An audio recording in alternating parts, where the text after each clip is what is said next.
नमस्कार, मैं हूं अंकुर और आप देख रहे हैं सत्यहिंदी.com। आइए एक नजर डाल लेते हैं अब तक की सुर्खियों पर। बीएसपी सुप्रीमो और यूपी की पूर्व मुख्यमंत्री मायावती अब बीजेपी के खिलाफ खुलकर बोलने लगी हैं। आज उन्होंने प्रदेश की योगी सरकार पर खुलकर हमला बोला। उन्होंने कहा कि चुनाव की घोषणा होने पर ही बीएसपी अपना प्रचार शुरू करेगी। बसपा अध्यक्ष ने नए साल के मौके पर बुलाई गई प्रेस कॉन्फ्रेंस में आरोप लगाया कि मुख्यमंत्री से लेकर जितने भी बीजेपी नेता और मंत्री रैलियां कर रहे हैं वे सरकारी पैसा है। ये रैलियां उसी सरकारी पैसे से हो रही हैं। जबरदस्त सर्दी में सरकार को खजाने की गर्मी चढ़ गई है। उन्होंने कहा कि सरकारी पैसा गरीबों का है। जिस पैसे को उसके ऊपर खर्च किया जाना चाहिए उसे पार्टी के प्रचार के लिए बहाया जा रहा है। रैली में जुटने वाली भीड़ पर मायावती ने टिप्पणी करते हुए कहा, इन रैलियों में सरकारी कर्मचारियों को बुलाकर भीड़ जमा की जा रही है। मायावती ने कहा कि चुनाव से पहले जो शिलान्यास और उद्घाटन किए जा रहे हैं वो पहले किए जाने चाहिए थे। 4.5 साल से इनकी याद क्यों नहीं आई? सरकार का ये तरीका ठीक नहीं है। सरकार बताए कि उसने पिछले 4.5 साल में क्या उल्लेखनीय काम किए हैं। जम्मू कश्मीर में पुलिस ने राज्य के बड़े नेताओं को विरोध मार्च निकालने से पहले ही नजरबंद कर दिया। ये विरोध मार्च गुपकार गठबंधन के नेताओं की ओर से परिसीमन आयोग की सिफारिशों के खिलाफ निकाला जाना था। हिरासत का विरोध करते हुए राज्य के पूर्व मुख्यमंत्री उमर अब्दुल्ला ने कहा कि नए साल में भी जम्मू कश्मीर की पुलिस लोगों को अवैध रूप से उनके घरों में बंद कर रही है और प्रशासन सामान्य लोकतांत्रिक गतिविधियों से भी डरा हुआ है। उमर अब्दुल्ला ने फोटो ट्वीट करके कहा कि उनके घर के गेट के बाहर ट्रक खड़े कर दिए गए हैं और वे इसके खिलाफ धरना दे रहे हैं। उन्होंने लिखा है कि कुछ चीजें कभी नहीं बदलती। सीपीआई के वरिष्ठ नेता मोहम्मद यूसुफ तारिगामी ने कहा कि जम्मू और कश्मीर का प्रशासन एक शांतिपूर्ण विरोध से भी डर गया है। उन्होंने कहा कि लोगों को जनता के सामने अपनी बातों को रखने की भी इजाजत नहीं दी जा रही है। पूर्व मुख्यमंत्री महबूबा मुफ्ती के घर के बाहर भी एक ट्रक खड़ा कर दिया गया है। उन्हें भी नजरबंद या हिरासत में रखा गया है। बता दें, गुपकर गठबंधन ने कहा था कि उसके नेता शनिवार को श्रीनगर में परिसीमन आयोग की सिफारिशों के खिलाफ विरोध मार्च निकालेंगे। परिसीमन आयोग की सिफारिशों में कहा गया है कि राज्य के जम्मू इलाके में 6 सीटें बढ़ेंगी जबकि कश्मीर में 1 सीट बढ़ेगी।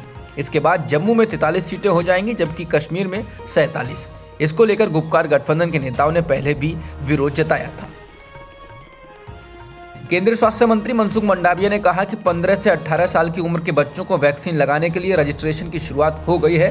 स्वास्थ्य मंत्री ने लोगों से अपील की है कि वो अपने इस आयु उम्र वर्ग के बच्चों को वैक्सीन लगवाने के लिए उनका रजिस्ट्रेशन करवाएं। बता दें, केंद्र सरकार ने कहा था कि इस आयु वर्ग के बच्चों को 3 जनवरी से वैक्सीन लगाई जाएगी। इसके लिए उन्हें कोविन ऐप पर खुद को रजिस्टर करना होगा। केंद्र सरकार ने कहा है कि बच्चों को इसके लिए स्टूडेंट ID कार्ड की जरूरत होगी।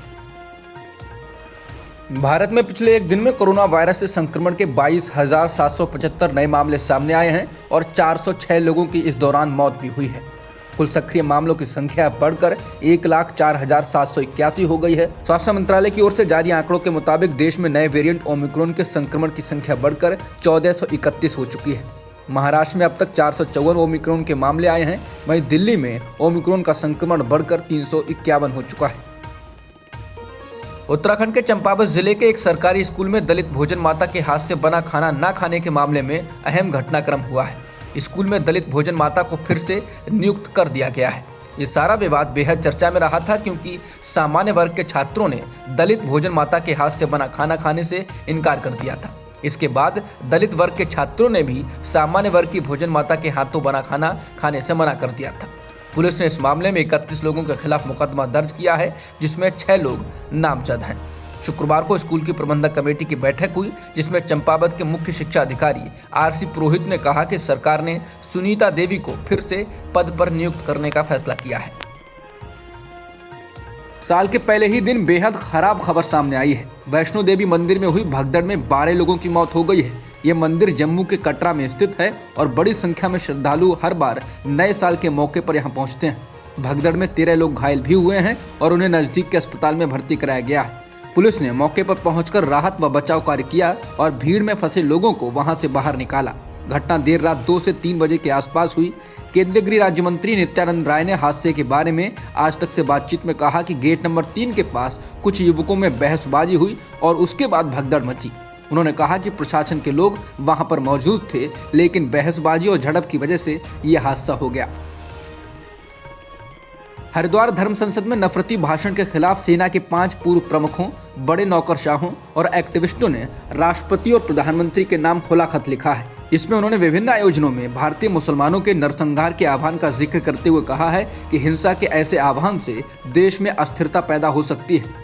पत्र में उत्तराखंड के हरिद्वार, दिल्ली व अन्य जगहों पर ऐसे कार्यक्रमों का उल्लेख करते हुए आगाह किया गया है कि ईसाई, दलित और सिख जैसे अन्य अल्पसंख्यकों को निशाना बनाया जा रहा है। राष्ट्रपति रामनाथ कोविंद और प्रधानमंत्री मोदी को संबोधित इस खुले खत में कहा गया है कि हिंसा के लिए इस तरह के आह्वान आंतरिक रूप से अशांति पैदा कर सकते हैं और बाहरी दुश्मन ताकतों को मजबूत कर सकते हैं। एनडीटीवी की रिपोर्ट के अनुसार सेना के 5 प्रमुखों, बड़े नौकरशाहों और एक्टिविस्टों द्वारा लिखे गए खत में कहा गया है कि हम हिंदू धर्म के धर्म संसद नामक 3 दिवसीय धार्मिक सम्मेलन के दौरान दिए गए भाषणों की सामग्री से गंभीर रूप से परेशान हैं। 17 से 19 दिसंबर 2021 के बीच हरिद्वार में साधुओं और अन्य नेताओं का आयोजन किया गया। हिंदू राष्ट्र की स्थापना और यदि आवश्यक हो तो हिंदू धर्म की रक्षा के नाम पर हथियार उठाने व भारत के मुसलमानों की हत्या करने के लिए बार बार आह्वान किया गया। बयान में कहा गया कि इस तरह की और भी राजद्रोही बैठकें अन्य जगहों पर आयोजित की जा रही हैं। खत में कहा गया है कि हम नफरत के सार्वजनिक प्रदर्शन के साथ साथ हिंसा के लिए इस तरह के उकसावे की अनुमति नहीं दे सकते हैं। ये न केवल आंतरिक सुरक्षा के लिए गंभीर मुद्दा है बल्कि हमारे राष्ट्र के सामाजिक ताने बाने को भी खंडित कर सकते हैं। अधिकारियों के रिश्तेदारों और निर्वाचित जनप्रतिनिधियों द्वारा अयोध्या में राम मंदिर के पास जमीन को नियमों के उल्लंघन करने के मामले में उत्तर प्रदेश सरकार द्वारा गठित 1 सदस्यीय जांच समिति ने अब अपनी रिपोर्ट सौंप दी है। रिपोर्ट अगले हफ्ते मुख्यमंत्री योगी आदित्यनाथ के सामने रखी जाएगी। उत्तर प्रदेश के मुख्यमंत्री ने 22 दिसंबर को द इंडियन एक्सप्रेस द्वारा एक जांच रिपोर्ट प्रकाशित करने के बाद जांच का आदेश दिया था। इस रिपोर्ट में कहा गया था कि राज्य सरकार के अधिकारियों, निर्वाचित प्रतिनिधियों और उनके रिश्तेदारों में राम मंदिर को लेकर आए सुप्रीम कोर्ट के फैसले के बाद यहाँ की जमीन खरीदने की होड़ मच गई। इस दौरान नियमों का उल्लंघन किया गया और इनमें से 15 करीब ऐसे लोग थे जिनका काम ही जमीन के लेन देन को प्रमाणित करना था। अब तक की खबरों में इतना ही। बाकी खबरों के लिए बने रहिए सत्यहिंदी.com के साथ। सत्य हिंदी का ऐप डाउनलोड करें गूगल प्ले स्टोर पर।